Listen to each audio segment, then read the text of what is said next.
Pernahkah Anda mendengar seseorang merasa paling benar soal urusan rumah tangga, padahal buktinya belum tentu selurus yang dia ucapkan?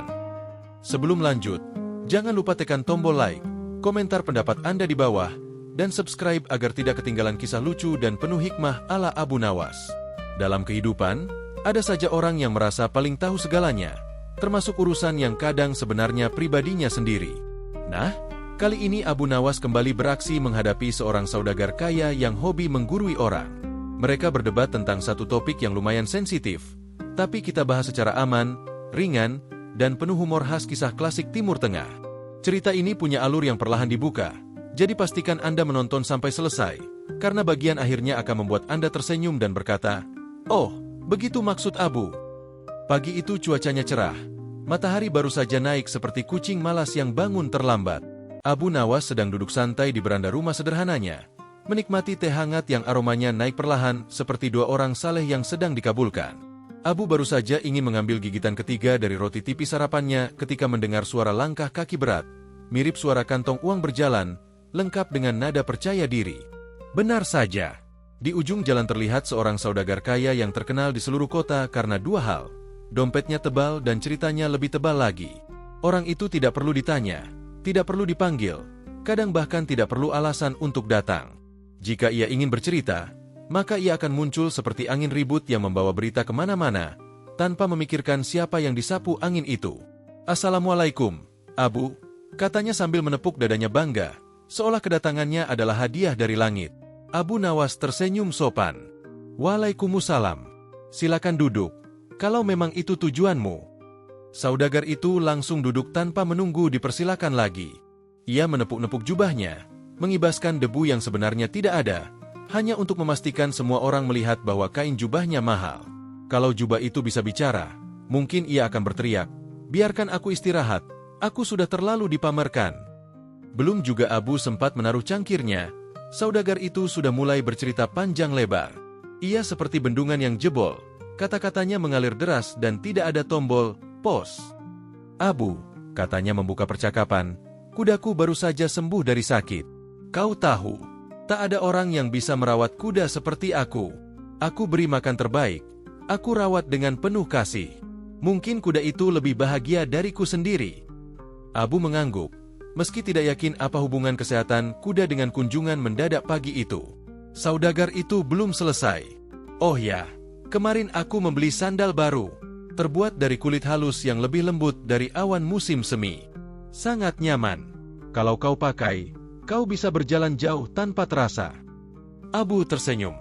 "Alhamdulillah, semoga sandalnya betah dipakai." Saudagar itu semakin semangat. "Betah? Tentu saja betah. Sandalnya mahal, Abu. Barang mahal biasanya betah dipakai, dan orang yang memakainya jadi kelihatan berwibawa." Abu menyesap tehnya pelan. "Ya, kalau sandalnya punya mulut mungkin dia juga akan pamer." Saudagar itu terkekeh, tapi tampaknya tidak mengerti bahwa Abu sedang bercanda. Setelah selesai bercerita tentang sandalnya, ia beralih ke rumah barunya. "Rumahku yang baru sangat luas, Abu." Kalau bicara di ruang tengah, gema suaranya masih terdengar sampai lantai 3. Saking luasnya, kadang aku lupa pintu-pintu mana yang sudah kubuka. Abu mengangguk lagi, mencoba terlihat antusias. Dalam hatinya ia berkata, kalau rumahnya seluas itu, mungkin ia bisa tersesat sambil merenung tentang hidup. Tapi saudagar itu belum puas. Ia beralih ke bisnisnya.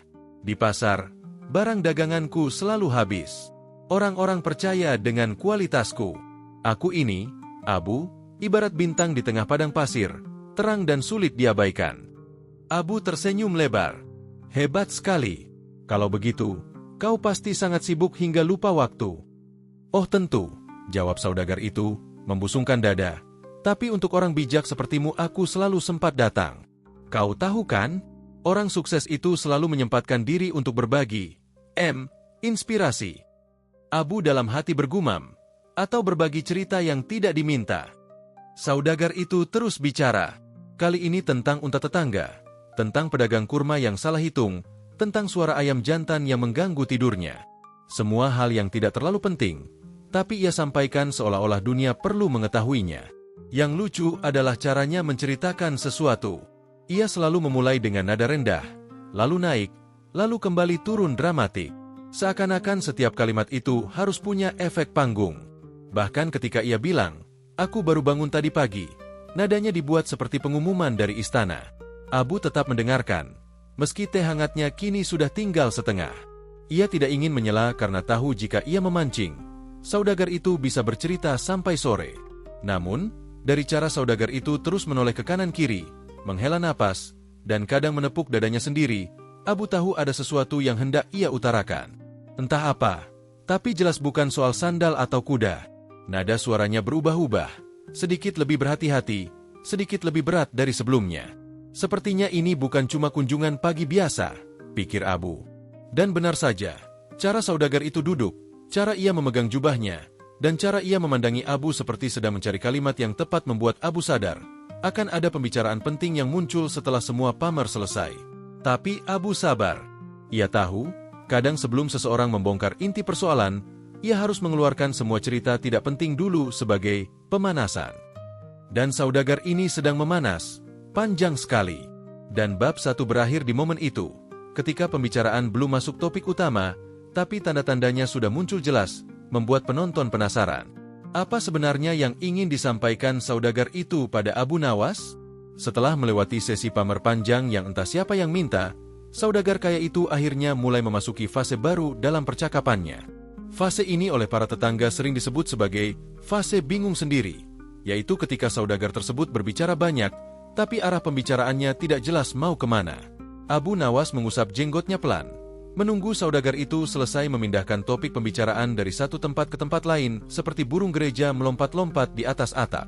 Kadang bicara soal pasar, kadang cuaca, kadang tentang unta tetangga yang curi makan rumputnya. Lalu tiba-tiba ia bercerita tentang mimpi anehnya semalam. Semua disampaikan dengan gaya seolah penting, padahal tidak ada yang berhubungan satu sama lain. "Abu," katanya sambil mengetuk-ngetuk meja, "semalam aku bermimpi berada di gurun luas. Kau tahu apa yang kulihat? Kurma terbang." Abu mengangkat alis. "Kurma terbang?" "Iya." Saudagar itu mengangguk serius.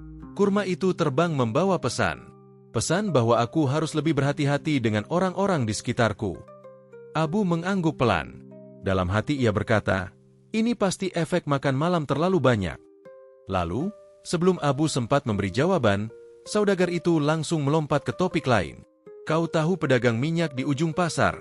tanyanya. "Yang mana?"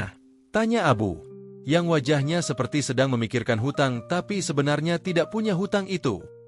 Abu mencoba mengingat, tapi tetap tidak paham. Saudagar itu melanjutkan tanpa peduli. "Dia kemarin memasang harga minyak 3 koin lebih mahal. Katanya stok sedikit." Abu tersenyum. "Ya, mungkin memang sedikit." "Tidak, Abu, itu strategi. Dia pasti menyembunyikan minyaknya di suatu tempat," katanya sambil memperkecil volume suara seolah ada mata-mata mengintai. Abu mengangguk lagi. "Lalu apa hubungan minyak dengan kurma terbang tadi?" Saudagar itu terdiam sejenak, lalu menjawab percaya diri, "Belum sampai situ, Abu. Aku membangun jembatan dulu." "Ah, jembatan," jawab Abu singkat. Dalam hatinya, jembatannya panjang sekali, mungkin sampai ke kota sebelah. Namun Abu tetap bersabar. Ia sudah lama mengenal saudagar ini. Polanya selalu sama. Sebelum sampai ke inti persoalan, ia akan mengumpulkan semua cerita di kepalanya dan melemparkannya satu persatu seperti pedagang yang menunjukkan dagangannya. Kali ini ia mulai bercerita tentang ayam jantan belakang rumahnya. "Abu, ayam jantanku berkokok terlalu pagi. Sangat pagi. Bahkan matahari pun belum berani muncul." Abu mempertanyakan dalam hati, "Lalu apa hubungannya dengan minyak dan kurma terbang?" Tapi saudagar itu tampaknya belum selesai. "Menurutmu, apakah ayam bisa mendapat firasat buruk?" Abu menatapnya lama. "Aku rasa ayam hanya lapar." "Tidak." Ia menggeleng dramatis. "Ini pasti tanda-tanda. Ada sesuatu yang besar akan terjadi." Abu membalas dengan lembut. "Biasanya kalau ayam lapar, suara mereka memang jadi besar." Saudagar itu terdiam sebentar, lalu tertawa. "Hahaha.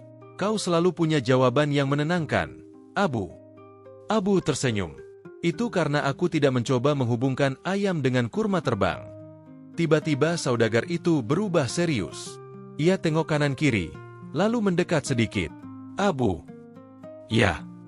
Aku akhir-akhir ini merasa banyak orang berbicara di belakangku. Abu mengangguk pelan. Orang memang suka berbicara. Tapi ini berbeda, Abu. Mereka membicarakan hal yang sangat pribadi. Abu mulai merasa bahwa arah pembicaraan akhirnya akan ke sesuatu yang penting. Namun saudagar itu sekali lagi tidak langsung mengungkapkan maksudnya. Ia kembali bercerita tentang hal lain. Kau tahu anak Pak Kasim? Tanyanya tiba-tiba. Yang mana? Yang mukanya mirip ayahnya, tapi sifatnya mirip ibunya. Yang kalau jalan selalu melihat ke kiri dulu baru ke kanan meskipun tidak menyeberang. Abu menghela napas kecil. Ya, aku tahu. Nah, kemarin dia bilang sesuatu padaku. Sesuatu yang membuatku terdiam. Abu menunggu. Apa dia bilang? Saudagar itu menarik napas panjang, tapi bukan untuk menjawab. Ia malah mengalihkan topik lagi. Kau pernah merasa, Abu, bahwa orang menilai sesuatu tapi tidak tahu cerita lengkapnya? Bahwa mereka suka berpendapat padahal tidak diminta? Abu menjawab, oh, ya, itu sering terjadi. Saudagar itu mencubit dagunya sendiri sambil berkata lirih. Kadang aku heran, mengapa orang suka mengurusi sesuatu yang bukan urusan mereka? Abu mengangguk. Mungkin karena mereka tidak punya urusan lain. Saudagar itu mengangguk cepat. Betul. Persis. Itu masalahnya. Orang-orang terlalu sibuk mengomentari hal-hal yang sebenarnya sah-sah saja. Abu langsung menangkap getaran dalam kalimat itu. Dari cara saudagar itu menekankan kata sah-sah saja. Dari cara ia menahan napas sebelum menyelesaikan kalimat, Abu tahu, pasti ada sesuatu yang ingin ia bela. Sesuatu yang ia lakukan. Tapi ia sebut-sebut secara tidak langsung. Sesuatu yang membuatnya gelisah beberapa hari terakhir. Sesuatu yang ia ingin minta pendapat Abu, tapi malu mengatakannya. Obrolan yang berputar-putar itu mulai membentuk pola. Abu merasa seperti sedang membaca buku yang tidak ada judul babnya, tapi tahu kemana akhirnya akan menuju. Saudagar itu menghela napas panjang, untuk kesekian kalinya. Abu, orang-orang suka salah paham. Kalau sesuatu itu sah, mengapa mereka harus mencibir? Abu memasukkan potongan jawaban ke dalam hati, tapi ia tidak langsung mengutarakannya. Ia tahu proses ini belum selesai. Saudagar itu harus mengeluarkan semuanya dulu. Ah, gumam Abu pelan. Sepertinya aku mulai paham. Tapi ia tetap diam dan membiarkan saudagar itu berbicara. Karena pada titik ini, Abu tahu, sebentar lagi saudagar itu akan membuka topik sebenarnya. Hal yang sejak tadi ia putar-putar tapi belum berani diucapkan. Dan bab 2 pun berakhir tepat ketika suasana mulai memanas. Pertanda bab selanjutnya akan memasuki inti persoalan yang sesungguhnya. Setelah bercerita panjang lebar tentang kurma terbang, ayam gelisah, minyak mahal, sandal lembut, dan rumah yang luasnya seperti lapangan bola, akhirnya tanda-tanda besar itu muncul. Saudagar kaya mulai menyindir-nyindir sesuatu. Tapi, seperti kebiasaannya, ia tidak pernah langsung to the point. Kalau mau bicara A, ia akan memulai dari Z, lewat Q, singgah di L, mampir ke B, baru kembali ke A. Itu pun dengan jalur memutar seperti orang yang takut ditanya jalan. Abu Nawas menyadari perubahan itu ketika saudagar tiba-tiba merapikan jubahnya 3 kali berturut-turut. Biasanya kalau ia melakukan itu artinya sedang ada kalimat penting yang mau keluar, tapi ia tidak tahu bagaimana memulainya. Saudagar itu menarik napas panjang. Abu, kau tahu, hidup ini penuh pilihan-pilihan sulit. Abu mengangguk. Ya, terutama ketika harus memilih antara roti hangat atau kurma muda. Saudagar terkekeh lemah, tapi matanya tidak ikut tertawa. Ia tampak gugup. Maksudku, pilihan dalam hidup yang kadang orang lain tidak mengerti. Abu langsung menangkap arah pembicaraannya, tapi pura-pura tidak sadar. Ah iya, misalnya memilih warna sandal. Itu pun bisa jadi keputusan besar. Saudagar menggeleng. Tidak, Abu, ini lebih serius dari sandal. Abu memiringkan kepala. Lebih serius dari minyak pasar yang naik harga. Lebih serius. Lebih serius dari kuda yang sakit. Jauh lebih serius, kata saudagar sambil memegang dadanya. Abu tersenyum kecil dalam hati. Ah, akhirnya masuk ke inti, pikirnya. Saudagar itu menunduk sesaat, lalu berkata pelan, Abu, apa menurutmu orang berhak mengatur kehidupan orang lain? Abu mengangkat alis. Tergantung. Kehidupan apa dulu? Kehidupan ayam. Saudagar langsung gelisah. Bukan ayam, kehidupan manusia. Pilihan manusia. Kadang, seseorang melakukan sesuatu yang, ya, tidak semua orang bisa menerimanya. Abu tidak langsung menyahut. Ia sengaja menunggu. Saudagar ini sedang membuka pintu pelan-pelan, tidak mau langsung membiarkan angin masuk. Tiba-tiba saudagar melanjutkan lagi, kali ini dengan suara lebih rendah. Abu, kalau seseorang melakukan sesuatu yang sah, lalu orang lain mencibir, apakah itu adil? Abu menjawab santai, kalau yang dilakukan sah, mengapa harus takut cibiran? Saudagar tersentak kecil. Ya, itu maksudku. Aku, maksudnya seseorang, telah melakukan sesuatu yang sah, tapi banyak orang membicarakannya. Abu menatapnya lama. Sesuatu yang sah, tapi orang ramai membicarakannya. Saudagar mengangguk cepat. Iya, sangat ramai. Bahkan ibu-ibu tukang sayur pun sudah membahasnya sambil menimbang mentimun. Abu menahan tawa. Ah, ini sudah dekat, pikirnya. Saudagar melanjutkan lagi, berusaha tetap terlihat biasa-biasa saja meski suaranya goyah. Misalnya saja, Abu, seseorang menikah diam-diam. Abu tidak berkedip. Saudagar langsung terdiam, sadar bahwa ia terlalu cepat membocorkan. Ia buru-buru memperbaiki kalimat. Maksudku, bisa saja ada orang yang menikah diam-diam, dengan alasan tertentu. Tentu saja sah. Tidak ada yang salah. Tapi orang-orang bisa saja salah paham, kan? Abu menatapnya datar. Oh, begitu. Saudagar langsung panik. Tetapi ini hanya contoh. Contoh, Abu, jangan salah sangka. Aku hanya bertanya secara umum. Abu mengangguk pelan, masih memasang wajah netral. Ah, contoh ya? Tentu, contoh. Namun dalam hatinya ia berkata, kalau contoh saja gugup begitu, apalagi kalau cerita nyata. Saudagar itu melanjutkan dengan gelisah. Abu, apa menurutmu? Sah-sah saja seseorang menikah tanpa mengumumkan besar-besaran, asalkan syaratnya terpenuhi. Abu menjawab lembut, selama syarat terpenuhi dan tidak ada yang dilanggar, ya sah-sah saja. Saudagar tampak lega, sedikit, tapi kegugupannya masih jelas. Ia meremas tangannya, lalu tiba-tiba berdiri, berputar-putar di halaman Abu seperti ayam mencari tempat bertelur. Abu, kau harus mengerti, kadang seseorang punya alasan pribadi, sangat pribadi, yang tidak bisa ia bicarakan dengan semua orang. Abu mengangguk. Alasan pribadi, ya, aku paham. Dan, kadang seseorang itu, mungkin, sekadar ingin menyederhanakan prosesnya. Abu tersenyum tipis. Menyederhanakan, atau menyembunyikan? Saudagar terkejut. Bukan menyembunyikan. Mungkin, hanya, tidak diumumkan besar-besaran saja. Ah ya, kata Abu sambil mengangguk pelan. Itu berbeda jauh. Saudagar menghembuskan napas lega, tapi belum selesai. Ia masih terus menyindir, seolah ingin memastikan Abu menebak sendiri agar ia tidak perlu mengaku langsung. Abu, apa menurutmu, orang yang menikah secara sederhana, apakah salah bila tetangga salah paham? Abu menjawab datar, tentu tidak. Saudagar mengangguk keras. Nah itu, tepat sekali. Salah paham itu dari mereka, bukan dari orang yang melakukan pernikahan sederhana itu.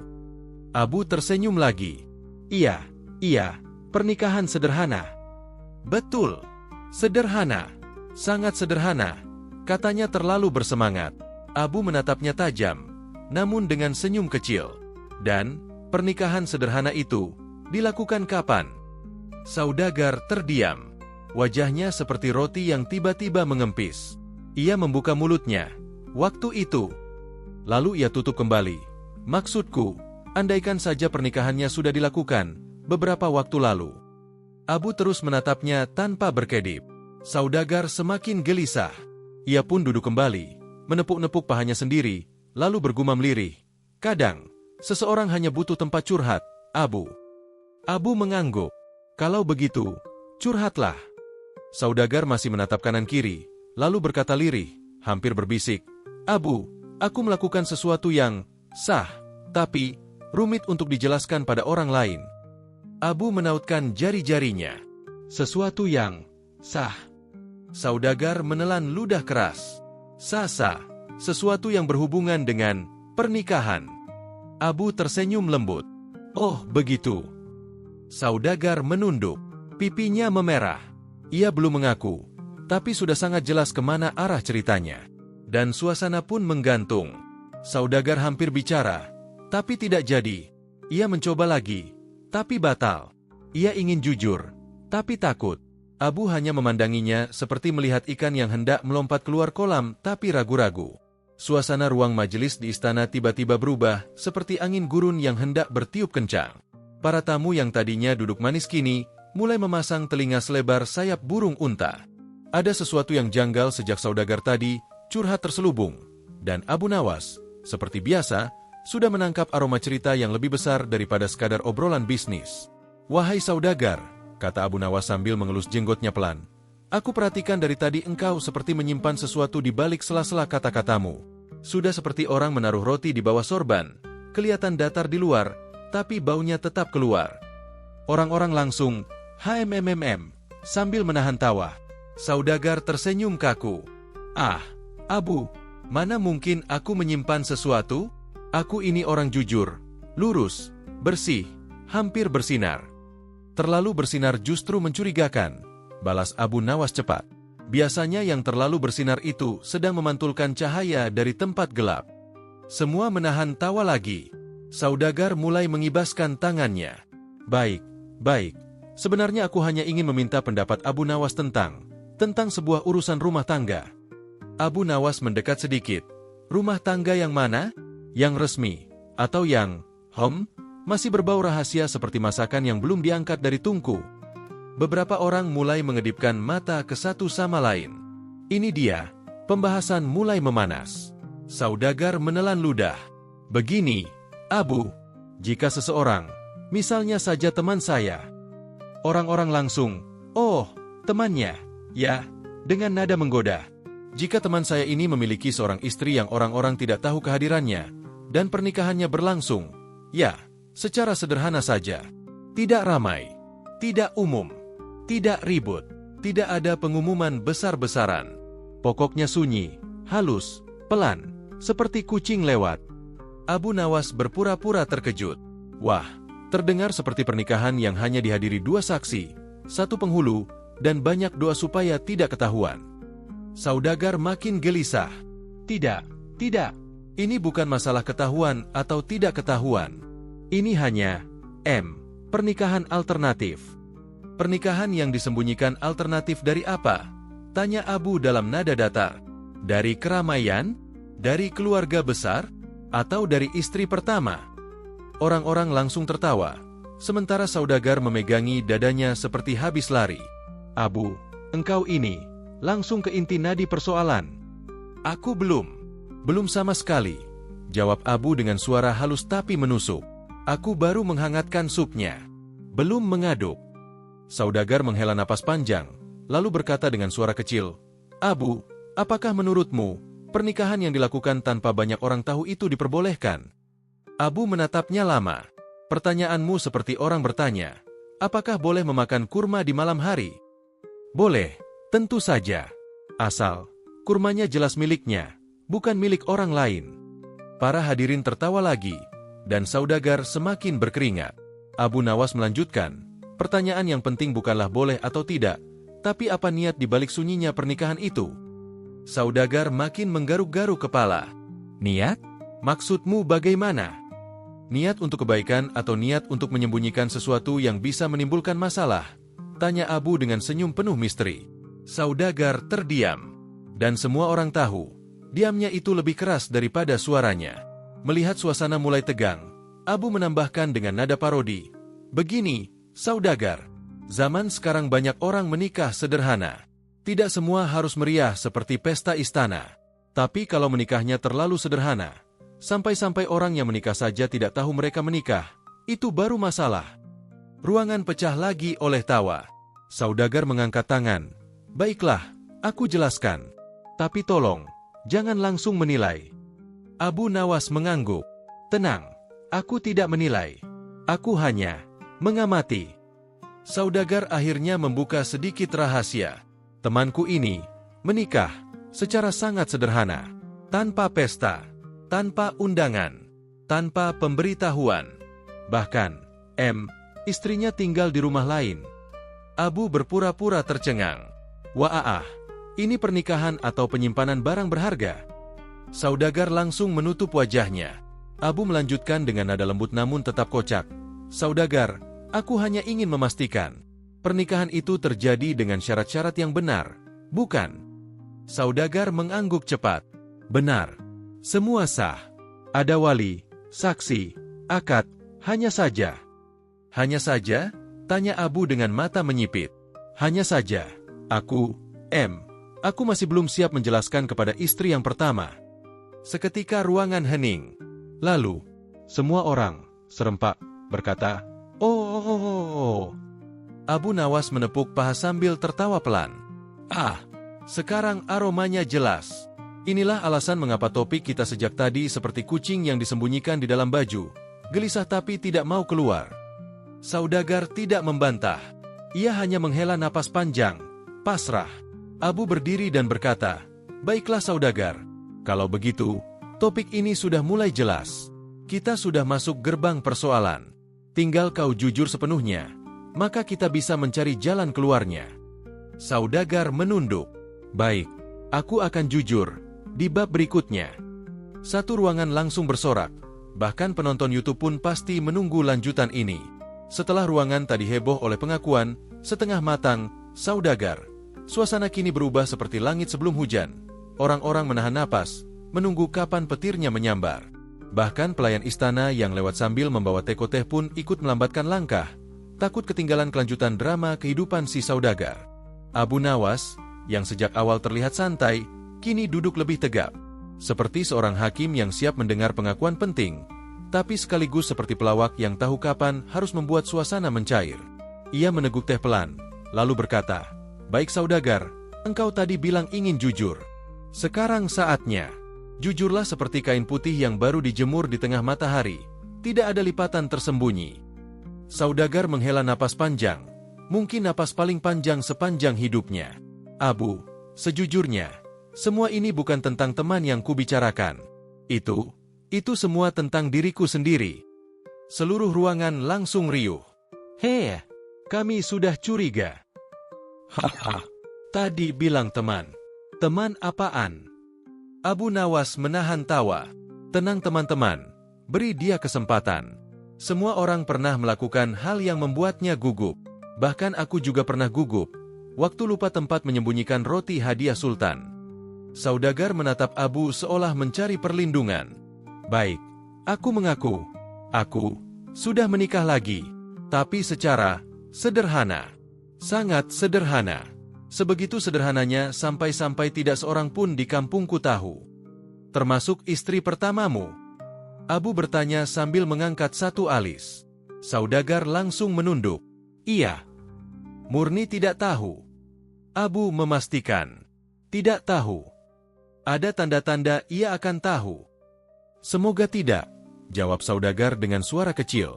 Orang-orang menahan tawa, tapi ekspresinya lebih seperti orang menonton sandiwara.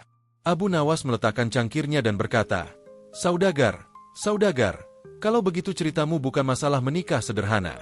Masalahmu adalah menyimpan rahasia sebesar unta di dalam keranjang kurma.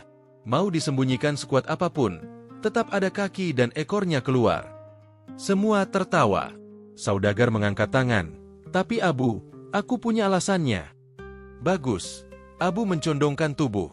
"Mari kita dengarkan alasan yang sekuat benteng Baghdad ini." Saudagar mulai menjelaskan dengan suara dramatis seperti aktor teater. "Aku menikah dengan wanita baik, wanita salehah, wanita yang tidak pernah menuntut apapun. Aku ingin menjaga hatinya, tapi aku juga tidak ingin melukai hati istriku yang pertama. Aku bingung, Abu. Aku ingin adil, tapi aku takut perasaannya terluka." Abu Nawas tersenyum lembut, senyum yang kadang berarti bijak, kadang berarti ia akan mengeluarkan humor yang menohok. "Saudagar, kalau alasanmu ingin menjaga dua hati, mengapa justru kau sembunyikan salah satunya?" Saudagar terdiam.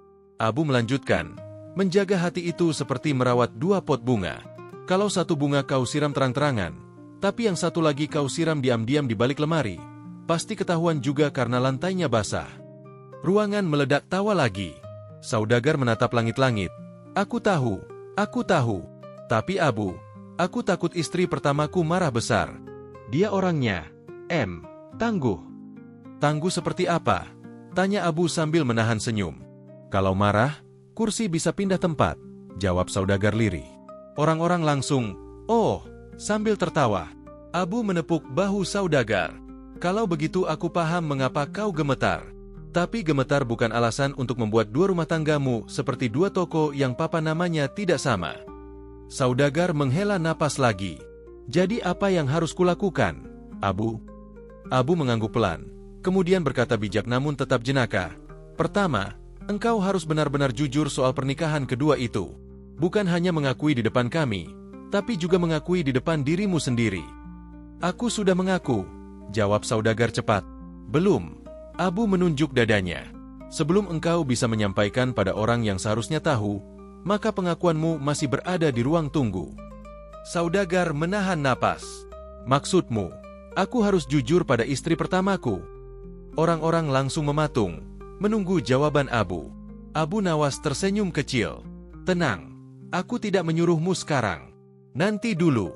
Jangan pulang lalu langsung bicara. Bisa-bisa kau pulang naik kaki, bukan naik kuda. Ruangan pecah lagi oleh tawa. Abu melanjutkan dengan suara lembut. Tapi kau harus punya rencana. Karena setiap rahasia yang benar pasti punya jalan keluar yang benar. Sembunyi tidak membuat sesuatu menjadi lebih mudah. Saudagar menunduk. Wajahnya campuran antara takut, lega, dan tak tahu harus apa. Abu, aku benar-benar bingung. Tapi aku lega akhirnya aku jujur. Abu menepuk pundaknya. Nah itu, pengakuan adalah langkah pertama. Langkah kedua dan seterusnya, kita bicarakan bersama. Ingat, kau tidak sendirian. Banyak lelaki pernah panik karena hal serupa. Saudagar berkedip. Banyak. Abu mengangguk tenang. Banyak. Bedanya, tidak semua mengaku. Setidaknya engkau jujur sekarang. Para hadirin mengangguk-angguk, seolah ikut merasakan beratnya beban saudagar. Abu menatap saudagar dengan nada penutup. Baiklah, di bab berikutnya, kita akan membahas apa langkahmu selanjutnya. Dan mungkin, bagaimana caranya agar engkau bisa menjelaskan tanpa membuat kursi-kursi di rumahmu berterbangan. Ruangan kembali pecah tawa. Dan saudagar hanya bisa berkata pelan, Ya Allah, semoga bab berikutnya tidak membuatku pingsan. Setelah pengakuan saudagar di bab sebelumnya membuat ruangan seperti arena sandiwara, semua orang kini duduk lebih rapat, seperti penonton yang siap menyaksikan pertandingan besar. Abu Nawas versus saudagar gugup. Sultan, yang sebelumnya hanya menyimak dari kejauhan, kini condong ke depan sambil memegang dagunya. Ia tahu, kalau Abu Nawas sudah mulai berlogika, maka tidak ada yang akan pulang tanpa tertawa atau tanpa memikirkan sesuatu yang dalam. Saudagar, yang masih setengah gemetar, membuka debat dengan suara kecil. Abu, aku ingin bertanya, apakah salah jika seseorang menikah secara sederhana? Aku melakukan itu bukan untuk sembunyi-sembunyi. Aku hanya belum siap memberitahu semuanya. Abu Nawas menatapnya sambil mengetuk-ngetuk meja ringan. Saudagar, engkau ini menarik. Kau bertanya apakah menikah sederhana itu salah. Padahal inti persoalannya bukan itu. Kau seperti pedagang yang menjual karpet tapi pembelinya menawar sandal. Para hadirin langsung tertawa, meski beberapa tampak bingung, mungkin karena terlalu banyak karpet di istana. Saudagar mencoba menenangkan diri. Maksudmu, aku salah fokus. Abu mengangkat bahu. Salah fokus tidak masalah. Yang bahaya adalah salah niat dan pura-pura benar. Sultan mengangguk. Wajahnya serius tapi bibirnya menahan senyum. Saudagar menghirup napas, lalu menatap Abu. Kalau begitu, menurutmu, Abu, apakah pernikahan yang tidak diberitahukan kepada istri pertama itu boleh?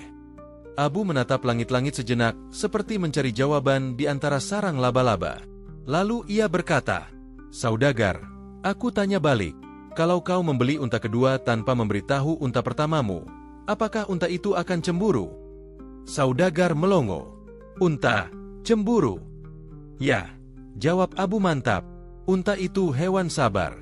Tapi kalau kau perlakukan secara tidak adil, unta bisa menjadi hewan paling emosional di dunia. Kau pikir siapa yang suka duduk diam dengan beban berat di punggung tanpa protes? Unta itu penyabar sekaligus pendendam. Sama seperti beberapa istri. Seketika ruangan meledak tawa. Bahkan Sultan menepuk-nepuk lututnya. Saudagar menutup wajah. Abu, aku tanya serius. Aku juga jawab serius, kata Abu sambil mengangkat telunjuk. Logika itu kadang harus disampaikan lewat contoh yang aneh supaya masuk ke kepala tanpa membuat hati terluka. Saudagar mengangguk pelan. Lalu apa logika anehmu berikutnya? Abu menghela napas panjang seolah sedang memulai kuliah besar. Begini, anggap pernikahanmu seperti membangun rumah baru. Sah, boleh, legal. Tapi kalau rumah itu dibangun tanpa memberitahu penghuni rumah lama, lalu suatu hari penghuni rumah lama melihat batu bata dan kayu berserakan di halaman, apa yang terjadi? Saudagar menjawab lirih. Dia marah. Bukan marah. Abu menggeleng pelan. Marah itu masih ringan. Dia akan curiga. Dan kecurigaan itu kadang lebih menakutkan daripada kebenaran. Beberapa pria di ruangan menelan ludah bersamaan. Mereka tampak seperti tertampar secara tidak sengaja oleh hikmah itu. Abu melanjutkan, logikanya begini. Kalau sesuatu itu benar, mengapa harus disembunyikan? Dan kalau sesuatu itu harus disembunyikan, apakah itu benar untuk dijalankan begitu saja? Saudagar menghentikan napas. Jadi, kau menganggap aku salah? Abu mengangkat tangan. Aku tidak bilang engkau salah. Aku hanya bilang, cara yang kau pilih itu seperti orang menaruh kurma di kantong baju tanpa menutup mulut kantongnya. Kurmanya memang milikmu, tapi semut bisa masuk dan membuat masalah yang tak kau duga. Lagi-lagi ruangan tertawa. Saudagar mencoba bangkit dan berkata, Abu, aku mengerti, tapi aku hanya takut. Takut istri pertamaku tersinggung. Abu mengangguk pelan. Ketakutanmu itu wajar. Tapi kalau ketakutan membuatmu sembunyi, maka ia berubah menjadi masalah. Sultan menyela dengan suara dalam, Abu, bagaimana jika saudagar ini ingin berlaku adil tapi belum siap menghadapi reaksi istrinya? Abu tersenyum. Yang mulia, kalau seseorang menunda kejujuran karena takut, itu ibarat pedagang yang menunda membayar utang. Semakin lama ia tunda, semakin besar bunganya. Dalam hal ini, bunga emosi. Saudagar terlonjak. Abu, jangan sebut-sebut bunga emosi. Itu yang paling menakutkan. Abu tertawa kecil. Kalau begitu, kau harus mulai menata rencana. Karena pernikahan yang sah itu bukan masalah. Yang menjadi masalah adalah cara menjaganya. Lalu Abu berkata dengan logika aneh berikutnya. Begini, kau tahu mengapa banyak orang menyimpan uang di dua kantong? Saudagar mengerutkan dahi. Supaya aman. Benar, jawab Abu. Tapi kalau salah satu kantong tidak dijahit dengan baik, uangnya jatuh dan hilang. Begitu pula rumah tangga. Kalau kau punya dua, tapi satu tidak dijahit dengan kejujuran, kau akan kehilangan keduanya. Ruangan bergemuruh oleh reaksi, oh, dan benar juga. Saudagar menunduk. Apa harus secepat itu aku jujur? Abu menjawab dengan nada tenang. Tidak perlu langsung. Tapi jangan tunggu sampai semuanya terlanjur terbuka tanpa kendalimu. Kalau kau sendiri yang jujur, kau bisa menjelaskan. Tapi kalau yang pertama tahu dari orang lain, kau hanya bisa mengucap selamat tinggal pada ketenangan rumah. Semua laki-laki di ruangan refleks mengusap dada masing-masing. Saudagar akhirnya menyerah. Abu, tolong tuntun aku. Aku benar-benar butuh jalan keluar. Logikamu aneh, tapi kenapa semuanya terasa masuk ke hati? Abu tertawa lebar. Itulah kelebihannya. Logika yang aneh itu seperti pintu belakang. Orang tidak sadar, tapi di sanalah jalan keluarnya. Debat itu pun berakhir dengan sorakan kecil dari para hadirin. Dan di akhir bab, Abu berkata, tenang saudagar, di bab berikutnya kita akan membahas rencana yang aman, tidak membuatmu pingsan, dan tidak membuat perabot rumahmu terbang. Semua tertawa keras. Suasana ruangan setelah debat tadi berubah seperti suasana habis hujan. Dingin, tapi menyegarkan. Orang-orang mulai lebih santai, duduk memeluk lutut, menyandarkan punggung ke dinding, seolah siap mendengarkan kelanjutan kisah panjang seorang saudagar yang kini hidupnya mirip benang kusut yang berusaha diluruskan oleh Abu Nawas. Saudagar sendiri duduk dengan wajah bingung campur lega. Abu, aku sudah mengaku. Hikmahmu masuk akal. Logikamu, meskipun aneh, ternyata benar-benar membuka mataku. Tapi, apa tidak ada cara yang lebih mudah dari jujur? Abu Nawas mengangkat alis. Maksudmu, cara yang tidak jujur? Saudagar tersenyum malu. Tidak begitu, hanya cara yang lebih aman. Abu meletakkan cangkirnya, lalu mengusap janggutnya yang terkenal sebagai janggut paling penuh kejutan di kerajaan itu. Saudagar, kalau kau ingin hidup aman, berhentilah membuat hidupmu berisiko. Saudagar tercenung. Tapi aku tidak sengaja. Abu segera memotong. Tidak ada yang sengaja membuat hidupnya rumit. Tapi kebanyakan orang melakukannya tanpa sadar. Sama seperti orang yang tahu lubang got itu terbuka, tapi tetap berjalan sambil menunduk mencari koin. Orang-orang tertawa. Abu melanjutkan dengan nada yang lebih lembut namun tetap penuh humor. Baik, kita cari solusi. Tapi ingat, solusiku ini mungkin membuatmu tersinggung sedikit. Tapi tidak apa-apa. Menyinggung sedikit itu sehat. Seperti mencubit pipi bayi. Menyakitkan sedikit tapi bikin gemas. Semua orang tertawa, kecuali saudagar yang mulai merasa pipinya benar-benar dicubit. Abu meluruskan duduknya. Saudagar, aku akan mengajukan sebuah pertanyaan sederhana. Tapi tolong jawab jujur. Saudagar mengangguk cepat. Silakan. Abu memandang langsung ke matanya. Ketika kau menikah yang kedua, apakah kau merasa bangga atau takut? Saudagar terdiam. Pelan-pelan, ia menjawab, kedua-duanya. Bagus. Abu tersenyum nakal. Yang pertama membuatmu tersenyum. Yang kedua membuatmu keringat dingin. Itu tandanya kau bukan suami sembarangan. Saudagar menatapnya bingung. Maksudmu, aku suami yang baik? Abu menggeleng pelan. Bukan. Maksudku, kau suami yang berani mengambil keputusan dulu, baru memikirkan akibatnya belakangan. Itu keberanian yang salah arah. Ruangan langsung pecah tawa. Sultan sampai menunduk karena menahan tawa. Abu, lanjutkan. Ini semakin menarik. Abu mengangguk. Kemudian ia berkata, Saudagar, kau ini mirip orang yang membeli 2 kuda untuk dikendarai bersamaan. Padahal, 1 pelana saja sudah cukup membuatmu pegal. Lagi-lagi ruangan tertawa. Saudagar mengusap wajah. Abu, kenapa setiap nasihatmu seperti tamparan halus? Tidak terasa sakit, tapi menyadarkan. Abu tersenyum. Karena kalau aku menampar keras, engkau pingsan. Kalau pingsan, kita tidak bisa melanjutkan bab berikutnya. Sultan rugi hiburan. Semua tertawa, termasuk Sultan yang tampaknya sangat puas dengan pertunjukan ini. Setelah tawa mereda, Abu kembali bicara. Saudagar, pernahkah kau melihat orang yang menyembunyikan semangka di balik jubah? Saudagar menggeleng. Tidak pernah. Ya, jawab Abu, karena itu tindakan mustahil. Dan begitulah kira-kira usahamu menyembunyikan pernikahan kedua. Bahkan kalau kau bungkus dengan kain tebal sekalipun, bentuknya tetap kelihatan. Ruangan kembali gemuruh. Saudagar menunduk, tapi sekarang senyum tipis muncul di bibirnya. Seolah ia mulai menerima kenyataan bahwa ia tidak bisa bersembunyi lagi. Abu memandangnya dengan iba, tapi iba yang tetap tingkah. Saudagar, aku percaya kau bukan orang jahat. Kau hanya mengambil jalan pintas yang ternyata memutar jauh. Saudagar bertanya hati-hati. Lalu, apa kau akan mengajarkanku cara memperbaiki semuanya? Tentu, jawab Abu santai. Tapi sebelum itu, aku perlu memastikan satu hal. Apa itu? Abu bersandar ke kursi, menyilangkan tangan. Apakah istri kedua tahu bahwa kau menikahinya secara sangat sederhana? Sampai istri pertama pun tidak tahu. Saudagar mengangguk pelan. Dia tahu. Dia setuju. Dia tidak ingin membuat masalah. Abu menatapnya lama. Baik, itu memudahkan setengah bebanmu. Lalu setengahnya lagi. Saudagar bertanya. Abu menunjuk dada Saudagar. Itu yang lebih berat. Karena setengahnya lagi bukan di luar dirimu, tetapi di dalam ketakutanmu sendiri. Saudagar terhenyak. Penonton juga terdiam, karena kalimat itu tiba-tiba terasa dalam.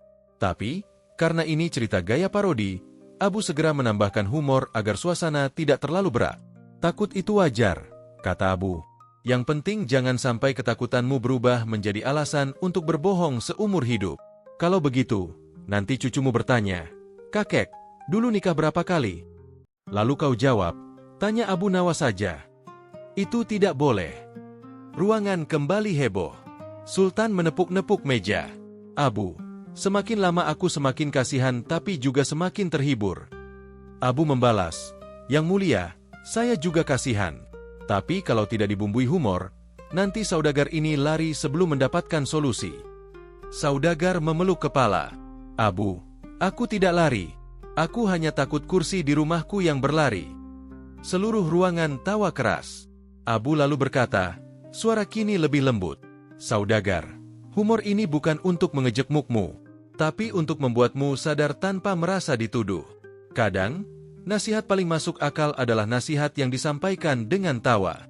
Karena hati yang tertawa, biasanya lebih mudah menerima kebenaran." Saudagar mengangguk. "Aku mengerti." Abu tersenyum kecil, lalu berkata, "Baik, kalau begitu, di bab berikutnya kita mulai membahas rencana. Tidak ekstrim, tidak bikin rumahmu bergetar, tapi cukup membuatmu menjadi laki-laki yang lebih berani menghadapi kenyataan." "Benar, Abu." Wajah saudagar berbinar. Abu mengangguk. "Tentu, tapi bersiaplah. Bab berikutnya mungkin akan membuatmu lebih banyak mikir daripada tertawa." Saudagar menelan ludah. "Ya Tuhan."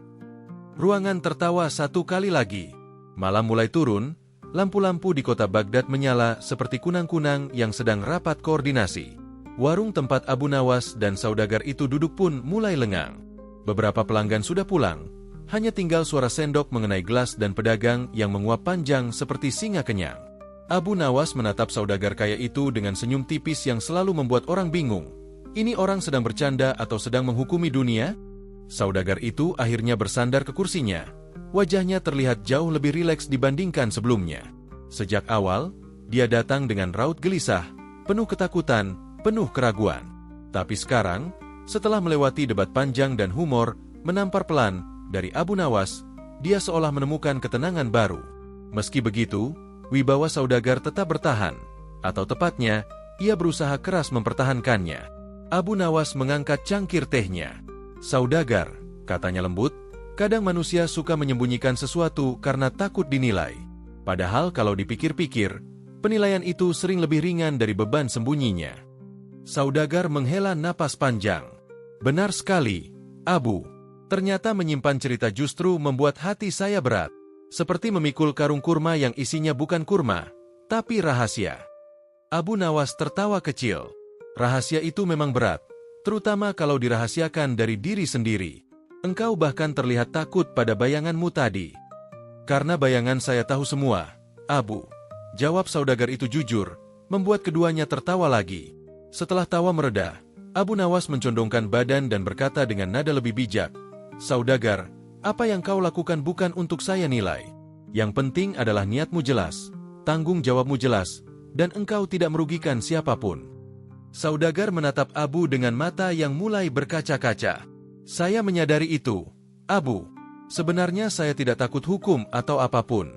Saya hanya takut orang-orang berpikir saya tidak jujur. Takut mereka salah paham." Abu tersenyum. Orang yang paling sering salah paham adalah orang yang melihat dari jauh. Yang mengerti kebenarannya biasanya hanya yang berada dekat. Saudagar mengangguk pelan, karena kata-kata itu seperti menampar lembut tapi tepat sasaran. Kemudian Abu melanjutkan dengan gaya khasnya, "Tapi ingat, saudagar, apapun yang engkau lakukan, jangan pernah ditutupi dengan alasan aneh. Kalau takut orang tahu, katakan saja, ini urusan pribadi." Orang biasanya langsung berhenti bertanya setelah mendengar itu. Saudagar tertawa geli. "Lalu bagaimana kalau mereka tetap kepo, Abu?" "Ah," Abu mengibaskan tangan, "itu tandanya mereka butuh hiburan, bukan jawaban."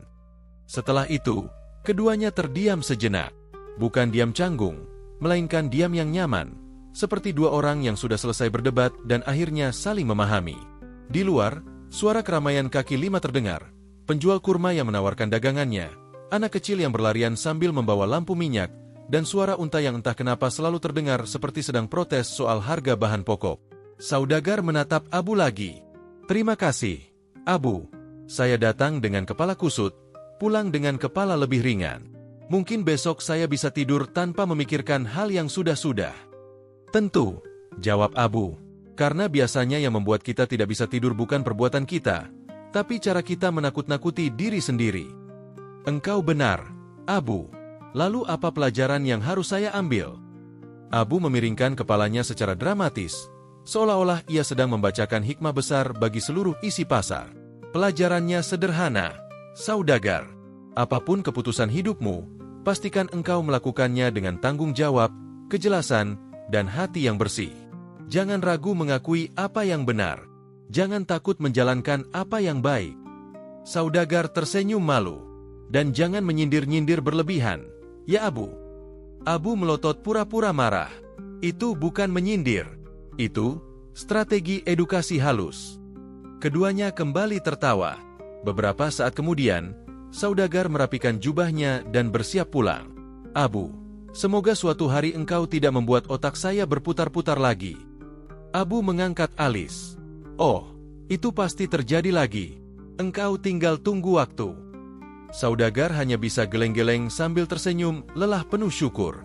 Saat saudagar berjalan pergi, Abu menatap punggungnya dan berkata pelan, setiap manusia punya cerita yang hanya ia sendiri tahu. Dan kadang, butuh sedikit humor supaya cerita itu tidak terasa terlalu berat. Abu kemudian berdiri, memesan 1 gelas teh tambahan, dan berjalan pulang dengan langkah ringan. Sementara itu, langit Baghdad semakin gelap, tapi hati dua orang yang baru saja mengobrol itu justru menjadi lebih terang. Dan begitulah, malam itu berakhir dengan satu pelajaran. Kejujuran itu bukan sekadar berkata benar, tapi juga keberanian untuk berdamai dengan diri sendiri, ditambah sedikit humor supaya hidup tidak terlalu serius. Terima kasih sudah menonton cerita lucu dan penuh hikmah ini. Semoga kita bisa belajar untuk tidak membela diri secara berlebihan, dan lebih jujur pada hati sendiri. Jangan lupa like, komentar, dan subscribe. Sampai jumpa di kisah Abu Nawas berikutnya.